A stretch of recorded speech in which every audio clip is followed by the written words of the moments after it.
Thil to zong zong te in zawain chi bai le vekule voin hi kum sang ni som ni le panga November ni sari zir top ni ania tuna hian West Phuleng atanga KM som nga panga la West Phulpuiah kan omeka West Phulpuiah hi khua ti hriat lar ania mi zo hi in thumvel an om ni in min thrila he hmuna hian in October ni som pasari khan mi pui van tlangai dan kan lo la to a ni som ni nuwa enge an ril ru la ni a enge an suk thlek ti hriat tumin tuntuma hian kan kalnon le a chuta chuanin an thruai tu te tin mi hrang hrang te po mu kan tuma in ahma kal to kan ni awangin I kan kalphung te po adang lam hlek mai theiani West Phulpuiah bi ka hianin vote zanga le som pathum a oma in than ma sakhanin Indian National Congress hian vote za somli pasari muin MNF hian vote za somni pathum an mua Congress an dota ZPM hian vote somruk an mua BJP in vote somruk an mu boka he khua bi ka hianin MLA ta na than tintak purin tuang ale sailo kha vote somruk le pathumin anin thlawani tian kan kalmo mopanga arem chan le an hruai tu te bekbor kan tum zui don ani otuna hian West Phulpuiah MNF unit president nen kan om du na hei campaign wang la ya nia in thlak run om viawa man ina po an om man lo an pui fanau te po an uap man lo ania chu ti lai chuan hun rem chang min siam sak theng em kan tia aleng kan ngen ho ni ber chu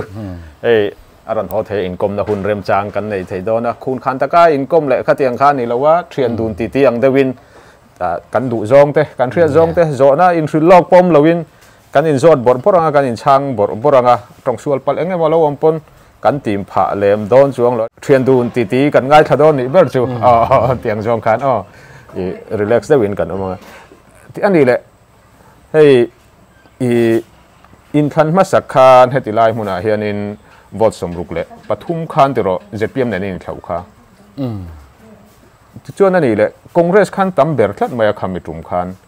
enge tun din hmuna tamber ne in riat in hanin chudan assessment in la ka tang te pona riatanga tun din hmuna hi chuanin kan party ani awanga ti tamani lawa kan emne party hi kumdang ai ma hian kumsang ni la som ni pathum ai ma hian vote hi kan mu that kan be sei ani ti ani le ma khan han soile ta trinal sang hi som ni pathuma Congress kan sang berta kumina hian tu tenge in elpui bernia I hriat tu te party nen ngai nanin be berang kumin hantila kumsang ni som ni panga I chuanin he ZPM hi sarkar na hi chu kan elpui de tura chu kan ngai ni da ma somruk pathum ma in thlau na ai khan tu na hian asang in ring nge an niam in ring ZPM ZPM ne na in thlau na MNF le ZPM in thlau na kha tunang boruak a han kal chho zel ani hi chuanin kan in thlau na hi chungte emi ZPM ho po hi an hiam wak chu karing lama ro chu MNF chu kan sang ber ni le Congress ka ma sang beran ni wang khan soilo thailo ne tu na enge an din mun nia I hriat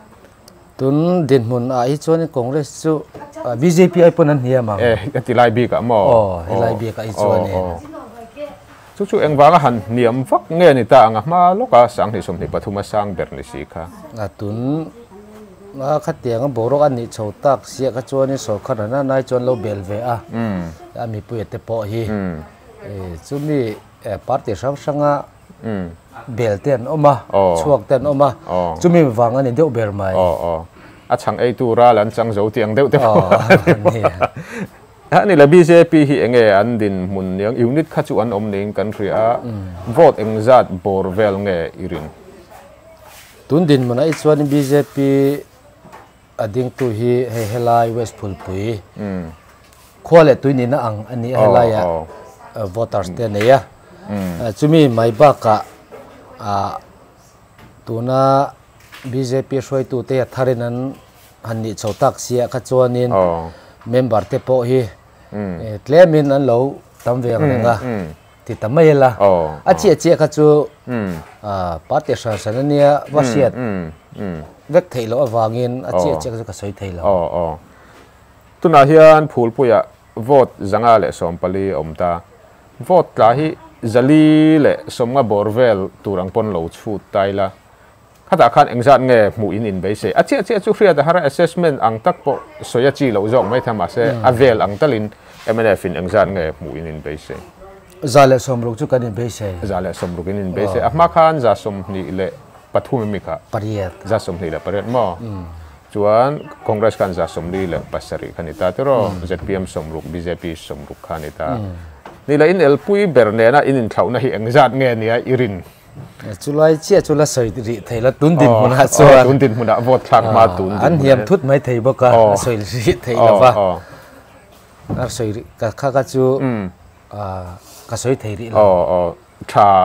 in tiveve that po thaveve khania apma ai kha chuan in thau lowang nge in thawang I rindanin chu ne china ka soi tong khanin kanin thlauna po hi atam vak lo mai thei boka kanin thlauna po hi ani pon tlan hiam dok thei boka a soi thei lo ni thil la danglam thu thei oma chumi ni chuan congress kha in pot heu ve ve ti na te pon ni theianga te ro party lian pathuma om thei lo tu emo a heu khanga ya ani le he in trul viau me voina campaign office te kan ron thru da campaign office a thua loi kha anom si lowa thingkanga phe chuan na thok kun na thok mi te kan ni wangin om man hara engtin nge in han campaign ji nga nge tla nge house to house in kal nge in ti dan tlang pui kha hria da cha ko ma hei voin ba khi nak tu khi campaign off anita kan the kan phak ang in mi ina house to house in kan lut kwala ni ta khan in party de nge party zong zong in kal vek mai in zong zong in zong zong han ti la ma ni party bi khi kan kal bik ta ni asan chu tun din huna I chuanin kanin so nge ve tran tira party sang po party dang te pon ma ni party om nei chu chung te ema han in thlem lu thei po kai ring chia lawa ma ni party bi ka chau yen kan lu ta ni ti ani le hey news ate kan lo mu thina a big in Facebook le WhatsApp anga chi te tu na ya ZPM lampangin an minister hetilai West Phulpuiah phuldung sei thuchil tu hawin an lom lu nual mai ti te kha oma khang te kha tak ani em enge khatian lom lu khan an ni khan sang berang em nge nang ma ni in langai rengang ti te kha hria cha ma ra la tang bakin engma kan the tak si lo ke ni chuan ni July han ti soita ka chon party tin mai hi lom lu hian nei do furmaya dik che sarkar lai po hi lom lu an neya MNF pon lom lu kan neya chung tianga lom lu te po hi tun ang din hona I chuanin mi puitan chuanin a khoi party a po hian an lutan chuaka pulut ya po chuak la tiang do khan kan ni siat thiam har in lom lu zat om vel tun tum by election bi ka in than puan ani nuwa in lom lu zat om vel I hrethiam a che chu hret haranga a chuak le a lut zat tlang pui om I hrethiam a lut le a chuak ka hi an zat deuh tho mai in ka hria ma ro chu kan party bi ka chuanin a lut ron luta ron chuak ai kha chuan a cham bang ti tamai la a luta om deuh hian tam ve dewa amaro chu mishing hi kan din mun te kan nang tok lo awang khan sarkar lai na chu an bel lo thei lo din mun te dinga chung tianga po nimina lom lu nak tu ka chuak le te po anom le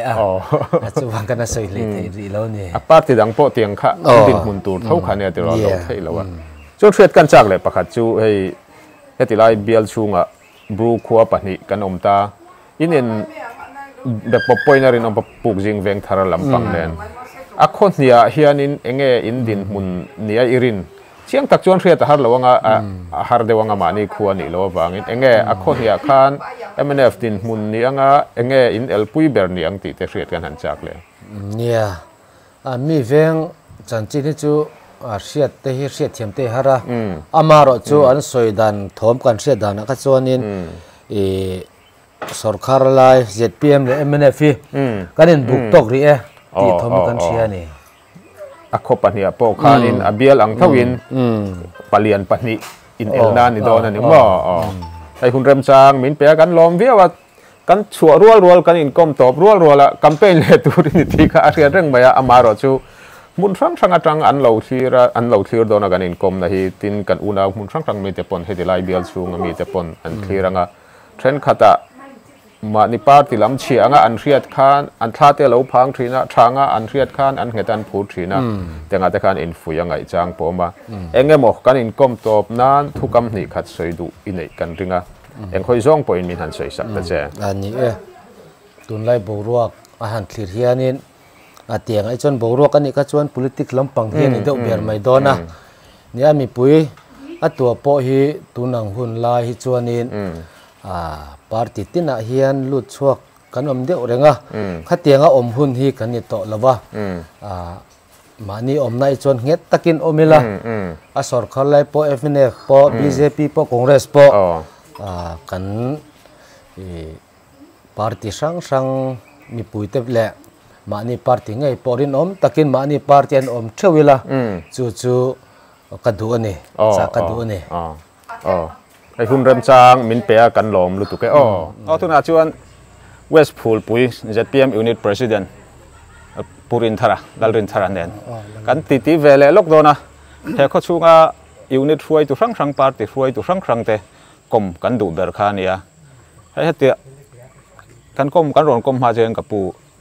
MNF lam kan kom to party dang te po la mu kan tuma thajok anin tia thaber anin tia ni chu heti lai hmuna hianin thaber inti hi chu athianga thaber inti vekte kan nia chu ti lai a chuanin indin hmun dik tak kha riat kan han chaga tuna hianin kum sang ni som ni pathum in than ai khan tun trum by election sang ni som panga hian in sang deuh to in riem nge in ngai reng nge in niam party dang hetilaya party sang te din mun te kha riat kan han chaga jalen deuin ti la tera sang ni som ni pathuma kha chuan helai heng ZPM hi kan thawak lewa amaro chu tuna chuan pathian zara amun ni mun thumang ve ama khan somru kan ni tuna chuan voter za som riat zat chu kan in chal vote zanga le sompani ni ta khan vote ang zat vel nge tla turin in han chut chin sang ni som ni pathum khan zanga le ti tho chu kan nia chu mi tum chuan voter hi zat thum le som khua le pani emon ta le chu tiang chuan tla tum thuma hian zat thum som nga le zali in kar ve chu ta kan chumin chuan asang ber ni chu kan za somriat somru ka tang za somriat a kai chho thei in be se ni mo ta ani chuan tunge in elpui de ber niang heti lai hmuna tu te party nge han lian dang kan unau kan elpui ber chu MNF ania anni hi tunai chuan enge an tlaniam ve shet chuan kan thria when ni thlengin number kan lein la lut zel ani MNF atangin ti ani la ma khan in Congress khan an musang bera enge an din munla ni ang Congress hi Congress po tun thila chuan a ruai tu te hin om tor ra chuan te ma zong Congress ru kol chu tiang te chuan lo ni la then khat hian in Congress a chuan BJP an lian to jok hetila hian te an tia thil di kan engem adikam ama khan BJP le ZPM kha in zata in ro ta ni la BJP khan khatiang kha an la mu pha ka nge an phak lawang an phak ka ring che lo somru kan phak ring to lo ni mo ti ani la hei lom lu thom te kha kan lo ria social media a mu lo thei bik lo ti mang a hun lai ania mu tura an tarlan na han mu lo thu om bik lo ti mayang tu na ya ZPM la minan lom lu nuwa la chu wang chuan Phulpuiah hianin tu na chuan ZPM an sang to zo kani te anti an party worker te pon enge in mu dan dik tak mi ang zat nge election puan ani nuwa lom luin ne ya mi ang zat nge nang ma ni atang party danga kal tiang si te po kha achi ria ta harpon avel tala min ril thei chuan tun trum election ma tun election a hian lom lu hi kan nei nual maya vote nga somruk te chu kan leng MNF atang le BJP tang ten Congress atang te chu tiang chu kan nia kan ma kan son khop mai tun ma ngai tu chuan chuak te nei vem party danga hankal ang chite chuak o om ve em BJP lama kan an chuak pakhat in khat in khat ania vote ang jan nge om tite ang vote ang song the member ang jan nge ti chon nau pang le puiking in kop kan nia chon ani la chu bak chu chan in nei lo mi chan hi kan nei lo kan pun bel jok chu mi ni chuan somruk vel an ron lu chuan somruk vel kan ti mi kha member vote nin chan bok chuan in pung hle ti na chuni don ni mo he ani le hanti le thin la kan threwe kanga abial ang po in MNF le ZPM anin bei berania khamikara khan a heti lai ta chu MNF VC na nia enga nge by election po ni se kan chak ber lawang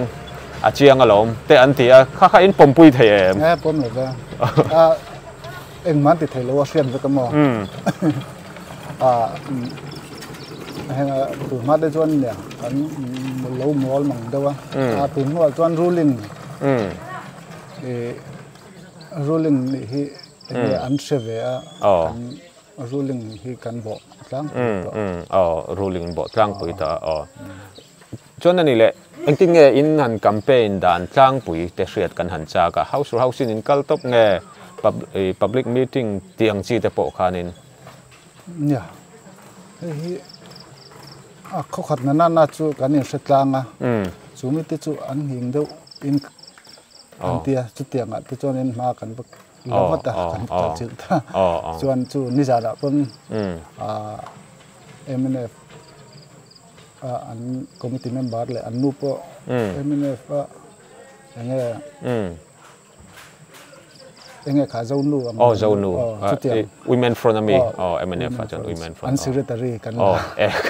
chu tiang chu kan ya chu zanin pon an run lut le mai tur te pon lo ma kan lom khom chu tu hawin nge a ron lut tur kha in lom luang nang manin eta tual chunga in lo lom lu tang nge a ho tu lampang de win an lom lu tang hi nia kan lain khe khal rian ni ja kan hu to nak tu hian in phuldung sei lama son kan ho tu ten ama chumi te lom lu chu kan han lo ma phuldung sei khapirin pui ta thut chila nem kha pirin pui te pui sa ka te hawan anni tan khan in la khek ri dewa he ani le then khathian an soi thina lom lu te hi aza thin tar lang vak vaka party rang hianin ama ro chu ataka va en hianin an lo om le ngai si lo boruak te hi an in lom lu ta chu ba ka angai le ngai te hi an in lom lu tut ani an tia tiang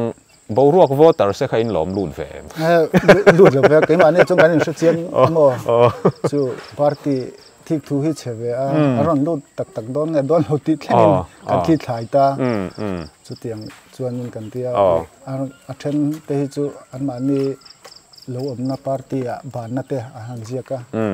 chuan an pia chun hu te chuan kan an thakhom mai yani le assessment te in la vem tun na ya la ve a chu soipo arem lo mai thaya in assessment lak dan lak ka adin hun tlang poi party sang din hun tlang poi khamin hril thayang em ya hi a om ang vel po in chhun dan siat thiam har khome kan veng mi le sa tho si aizolama omte anong ve nuala king ho ki kan an cha tak nang ma se a then te chun lo man lo nga ma se helaya party assessment a vote thak tura kan da khan ti sual kan nei ve thia so wa chon atlang puin vote zale na chin ka soyang khan zale somriat ti vel chu kan han chiar ma se za somnga vela handa ta ngela kan ti MNF vote za chuang za chu an nei ka ringa an ti fu chuan congress le BJP hi ka sei thiam che lo tu vote somnga den hu pha beng em ti chu mai dang kan ale hei hunram chang ni pen ni chin khanin in han om deuh lo ya kan ron po re deuh chu a ti pui te nei nge mo ni kan ron ti mana MP kan MP pu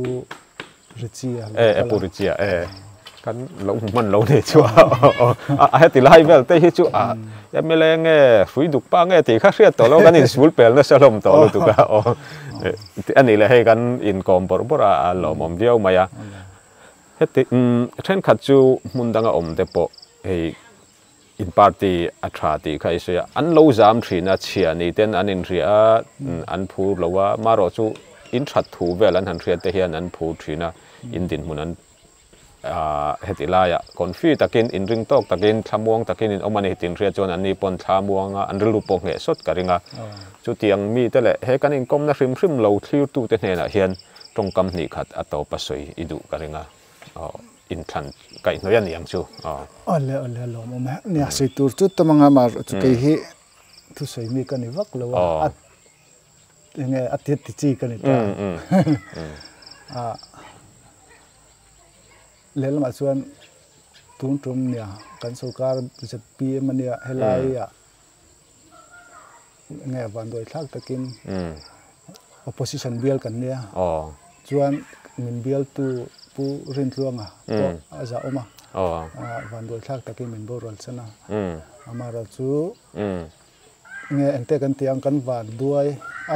kan van nei kan ti jok nia tum sarkar chak tak noya development te ni se ruling ni fe theina chance thal tuk mai kan nei hi kan lom thlin ngai te po kan in be sei thlin na pon nge sang deuh takin kan dang tu ma te ngai pa chuanin kan tha lok min lo hre thiam lok la atop kan in khar tir ti zet to nai thil zo du che kan la nei rama hei ti lai hi chuanin kan in renga bru khua pahni oma pukjing veng thar le phulpui khata abru te ril ru su khlek bik kha hriat an chak thini pon atang hian amhmuna om chil tan lo chuan a hriat chi lowa heng kho nia te hian eng party sang sang te din mun enge nia in hriat a in biak bo lo thei lowanga kha mi te kha kan han chak le nia na china ka soyang bok chu ni mo mami district hi kan van duaya opposition a kan om ta chuan kan van gampa hi kan van nei le don miten kan thria ruling ni ve theina chance ni wangin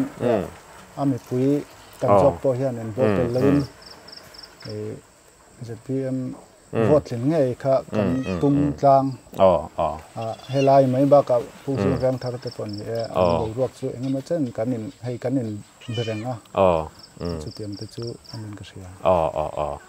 hun ram chang min pe kan lom lu tu ke chon BJP president hatilai Phulpuiah sa BJP unit president pura wanen kan thudun bela thunga hei janri ai hun lai ani to a janri ai hun kan ti khot lai sak do do na apumin adong song thiam tura ta thok ngai la in din mun kan thre chak rewa ama khan October ni som pasari khan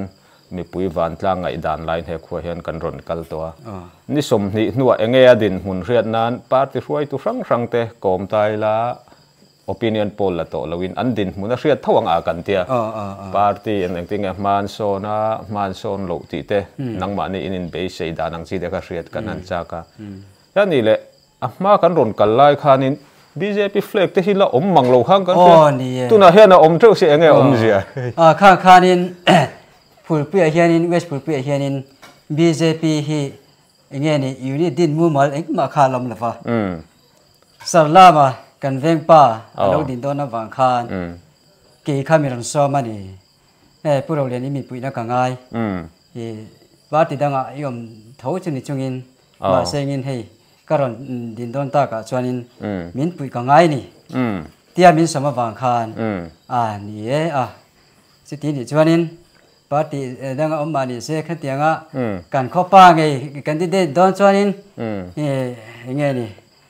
kai eng lo ve nge kanin pe ani meng chu unit te po chu mu ma takin kanin dinanga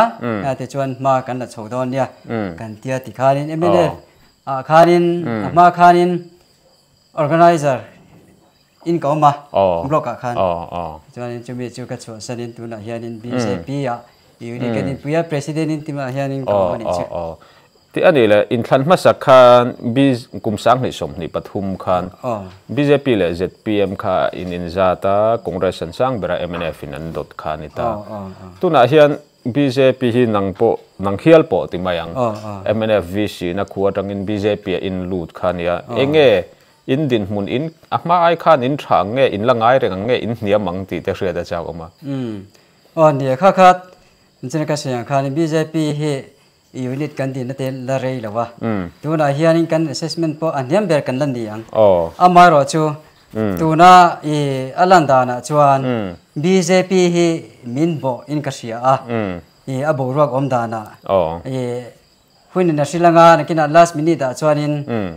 kan tum chu za atanga za somnga chu kan kai kari chu tiang chu kan tum dana ni chu Phulpuiah hian vote zanga le som pani om ta ti ro chu ta chuan ani le vote kha zathum somnga tanga zali emo zali aya chete han sanglek bo tla thei ta khata khanin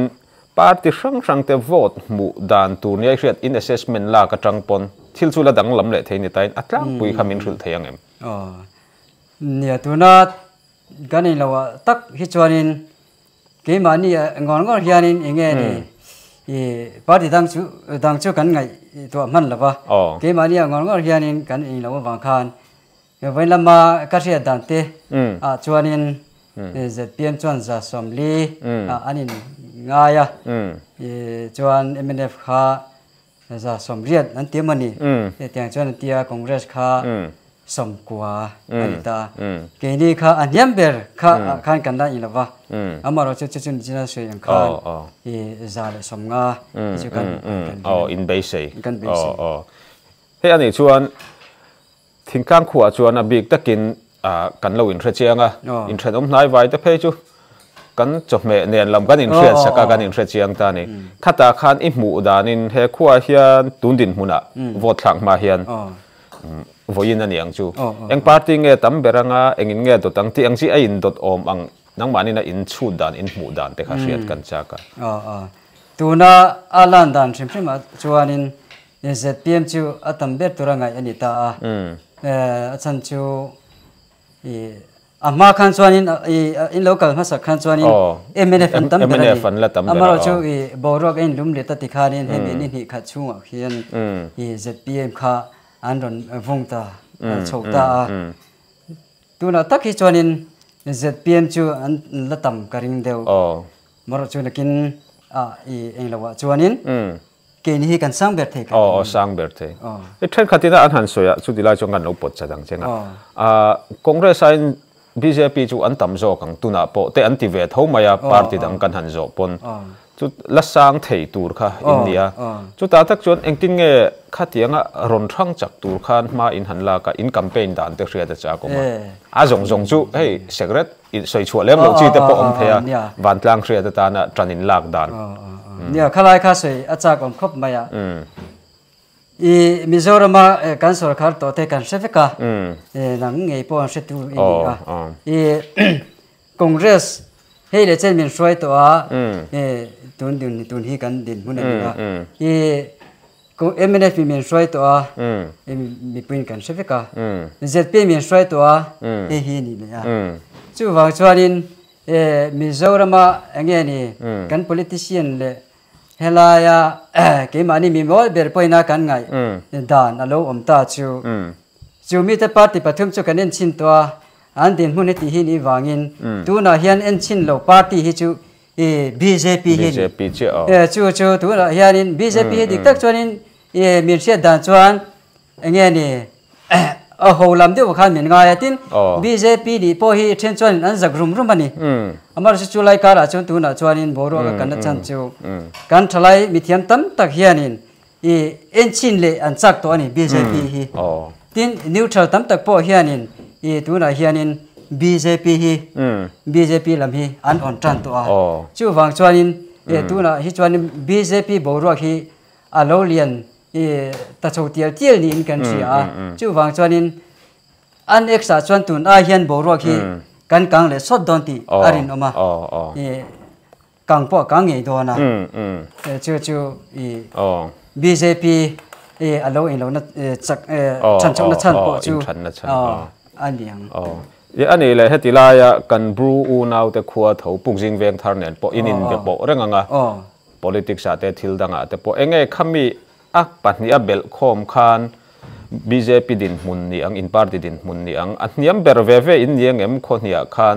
nge asang ber alai hol tiang chi te po khanin tu nak ta hian ka sia da la chon veng thar khu mu mal lo du an tia dik tak chuanin zep thua cheng lo bang mu mal vak lo an tia chu kan ho tu te po an juk chu ka te chuanin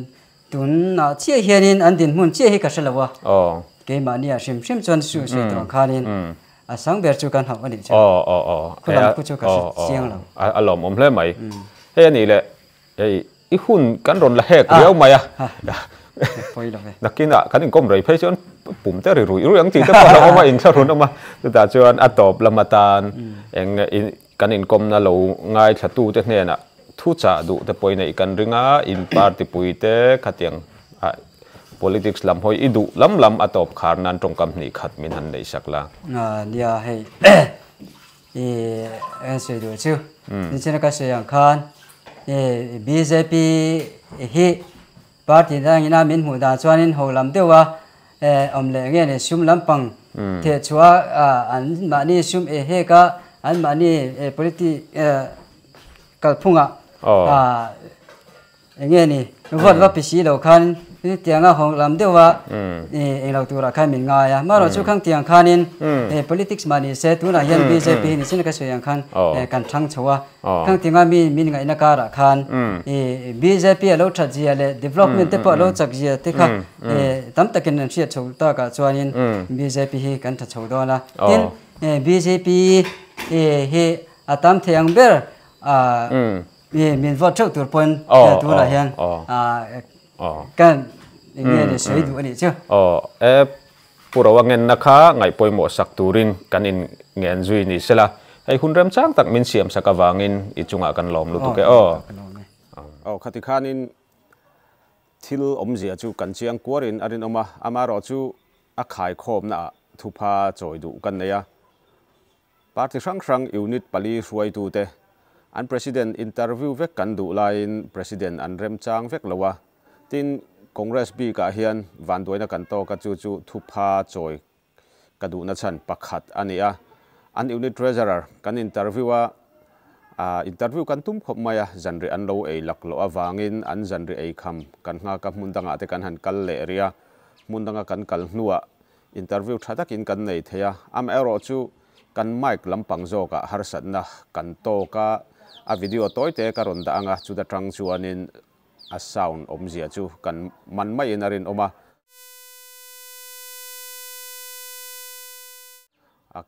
kha le chen hei le chen unit ruai tu te kom tura kal a sound an chia hi poi kan tia tin an ma ni pon an soi du te an vei zong te tin an candidate ta na vote deal sakna te po an tela lom thu soi na nen lam alang thei ta lo hi a ui om khopa a soi dan tlang puya chuanin an khua hianin tun din hmuna ZPM an thabera alan thu le adot chu Congress an ni thu asoya an candidate tan vote adil sak boka chu lang thei se kan du viau lain soi to angin technical lama harsat na kan tok lau maya atop lampanga kan mic achiang kuang lowa heng unit pali ruai tu te kan kom zo nu hianin tun hnai kan opinion poll la ka Phulpuiah khua October ni som pasaria opinion poll kan lak tuma mi hriat lo tak ahlim om zong te poni ang chu MNF ru ro ti akan hriat khami pi hriat pui kha an omna kan han kalwang wanga kan han hmuwa chumi kan kom na po chu sound alo che hlau maya achan chu kan mic alo dik to lowa zan thim hnuwa kan te na sa a lo thei lovin in zong chop te kan ni a tin power supply thlen phak lo na hmuna omte an ni hloma wangin a khua hi power supply in thleng ma sela khosakhar sa ve tak an ni awangin eng nei lo an om nual maya ama pi hriat pui te ngei po hi engina a thlen phak lo lai veng chung veng chhaka om an ni a kan ngai poimo awang le boruak kan nei len em awangin ama hrim hrim hianin kan han zong chuaka an thalai te kai hruaina hnuaya chuti rualin van doi thak takin he kan komna ngai nom tak toy te ni ma se ngai nom tak hi aron chuak theilowa poi kan tia kan ui tak zeta kan hun le tha ba ka kan sum le pai sen te han chu tin he tianga kan program be sei lo anga akal hi poi kan tia chuti rualin clear tu te hne na clear chak om ron chop chua kan tumlai he tiang kan tok hi apoi kan tia tin kan mi ko mangei te party ruai tu te le api hriat pui te an mani kan kom na chuak thei lo hi poi kan ti zuala a khomi te chunga po thupa kan choya pi hriat pui hi kan ti pui zuaya ala upalo na in tuna hian fa pariat anei to a fa upa ber chuan akum som ni na amang meka anau pang ber tuna apom lai mek hi athariat na ani thunga MNF in la om zui zelem katia MNF an la om zui zela a ming chawin kan vatlo ani athil hanti thei tak tak kan nei lowa ama ero chu a khomi te min ril danin hetianga hria ta hlo nu hian abik takin an party chung ku atang an lo mema kal rem chang le campaign rem chang te point tran puina an peneu neu thin ni in an soi boka kan lom pui khopa an ina te hian power supply lut thei se eng te zana thim thama om loin engin an in hi thleng se kan ti pui khop maya thil ti thei tu keinia thil ti thei jok ten thatnem ngai takin bo zui sak thei se kan ti viau bokani te chuan kan thil mu chua lampanga han lut taila alai hola atira kan ti nine alai hola khan kan da ta nei te kha keimanin kan lo thei ngil dewa wangin vote in thlauna le candidate thang te vote mu dan te khatiang kha ti sual neu neu kan neya atira adik thunga chuta chuan kumsak ni somni pathum in thana khan West Phulpuiah hian Indian National Congress sang berin vote za somni pasari an hmuwa MNF in dotin za somni pathum an hmuwa ZPM le BJP hian vote somruk ve an hmuwa hebiala tanga than tlintak purin tluanga le pani na vanal sailo te in thlauna kha vote somruk le pathum ania tin an khua vote musang ber Indian National Congress le ZPM tuna sarkar zuita in thlauna kha vote somriat le pasari ani bokani thlahlui October ni som pasari zirtop ni khan West Phulpuiah public opinion poll la in kan lo tlo to a hemi video kan ron ti chualo thil tam tak hi kan ti a mi sang kan bek bora kan ti puya in zong deuh tho kan tlo chuaka hunpo kan mang rei ang renga chuta tanga kan thil mu chua chuan party sang in kan sang ber tima se ruling party te point kan thaber tima se an thaber lo ti kan hmuwa MNF an thaber ti October ni som pasaria kan kal tum khan chiang takin alang theya chiar kau lo maila mi zong deuh tho in zong deuh tho alut kan ni awang le party ruai tu sang te thu soi le an ti na atangin an din mun kha a riat theya chu ni som ni an tak le nu hian engtin nge an om tak tu te nge tamber tu te nge ma so na tu te nge tlaniam ti kha kan riat chak em chu ania akara ni som ni campaign run puan nei chung hian thil adang lam chak em in kan ria thila lo dang lam to a kan kalma sak tum kha chuanin MNF an sang bera am ero chu tuna kan kala party sang ruai tu te kan ti puina atangin ruling lai ZPM an sang bera ama a pakhatna congress an phak lo vote somriat pasari zeta phak lo tu dekha tuna chuanin asang ber an ni to a an elpui berpo MNF an ni to a ama khan congress an sang ber nain congress an din muntur a ria chi alova a then chuan pathumna an ni angte anti a then chuan palina an ni te an ringa tunhai tlema BJP boruak alen le nu hian congress an le pel thei mai ang a antia chuti ruala ro chuan vote somnga atanga somruk inkar mote hi chu an lahmu an ringa chu aya hniam po chu ani theya chu ai po chuan asang hlek thei thawani antia chokrual taila vote somnga atanga somruk ka MNA BJP le congress vote mu hi ada thein arin oma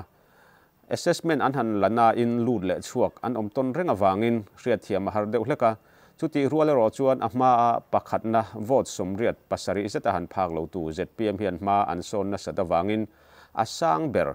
tura ngai an nia apumpuya an san an tamna an chunglun na hi chu asang tak chuangin kan ring lawa keimanin kan zir chian atang chuan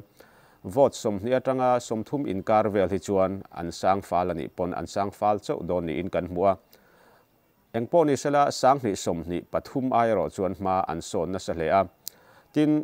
kan han bitum kan target te pakhat chu abik takin mizo khua chuan reivak lawa in thlan puan ani atanga reivak lawa an vote lam tur a chiang deuh kur do thina abak in son engemo te hi chu thil engemo be sei wang te hi ani tlang pui thina chu chuan in aminol pui rilru su khlek angong tam to lo ti a chianga mizo khua bi ka chuanin minority kan ti big namte nau zok te ero omzia ala nei mai thaya ni ti kan ril ru oma chuti ruale ro chuanin kan revekanga kan achik te chuanin ruling lampang bona sarkar lai bona alian thin emema in thlan masak po khanin MNF kha sarkar lai an ni awangin namte nau zok te chuan an boa tun thuma po hian ZPM an han ruling ta ka chuan an candidate mo an party a that hrim wang ni lovin state ruling an ni awangin sarkar lai an ni awanga tling tura an ngai lian zok ro pui zok ni an riat vabo na kha alian emema chu chuan an party hi atipung ta ni in country a tin tute party nge heu berang ti kan han zo a kan zir chian na tanga kan mu dan chuan ama a vote mutamber congress party hi an heu ber ni chuan country a party lian pahni nita MNF le ZPM te hianin member an in chu sak zeu na in ZPM hi chuan kan chan vak lo an tia enge an din mundik tak kan hrelowa tuma in chi angalan an du lova chuti ruala ro chuanin puanzar lo tur kan ti ang chi van tlang mi pui ma a an manin interview ang chi an puanzar lo tura kan ti puina le thil sang factor sang atanga kan te in tun din huna chuan engponi sela West Phulpuiah hian ZPM an sang berria campaign hun a to panga chumi hnuah po chuan boruak alakal hlekanga vote thak ani thleng hianin tuna boruak ngai ang hi an lapu angem ti a hriat chi alova hetilai Phulpui ama a October ni som pasaria kan kal to na kan han tlo le chan pakhat hi minority te jinga tu party nge ma son bera enge in thandon tak tak an ril ru su khlek ni ang ti hriat du na awangani a hetia kan han kala kan han mu ta ka chuan a zong zongin kan kal theilova a chan chu ruwa ni thum chung a han sur le waka wang khan kan lir theinin alo zir si lo kan du na khua a kan kal theilova kan mu nai vai Phulpuiah kan vakalenia kan han mu dana chuan ruling nge chuan ni thut ni si loin muang changin ma an sona asang pera anin vora hetiang hi namte nau zok te rilu su khlek ani vekangem ti ero a hriat lova mi rang hetilaya political analyst le political expert anga kan ngai te kan han zo kwal chuan hetiang hi chu ani thina cholkar ni vel ala oma hian ruling lampang hi an pung thina an bo nge thina ni an tia chutiang chu ani chuan minority jinga ama a hniam ber lo ni to ZPM hi by election bi ka hi chuan an sang mayang ati rindan keimani pon kan nei dewa amai ro chu he kan ngai dan kan thil mu te hi lukaziak anga rin burtur ani lem lawa keimani na kan mu dan kan puan chua diknia kan ngai kan puan chu ania chuti ruale ro chuan dampa biala hianin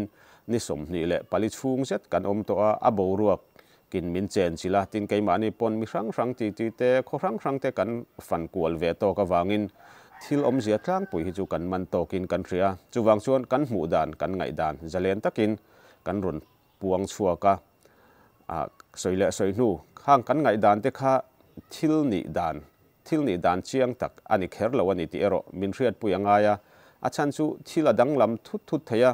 nimin anga anlom lu te kha atuk le loka an chua ka party dangin an lom lu ta party hruai tu VC te le lamin an lom lu ta a le lama a chuak lampang te khan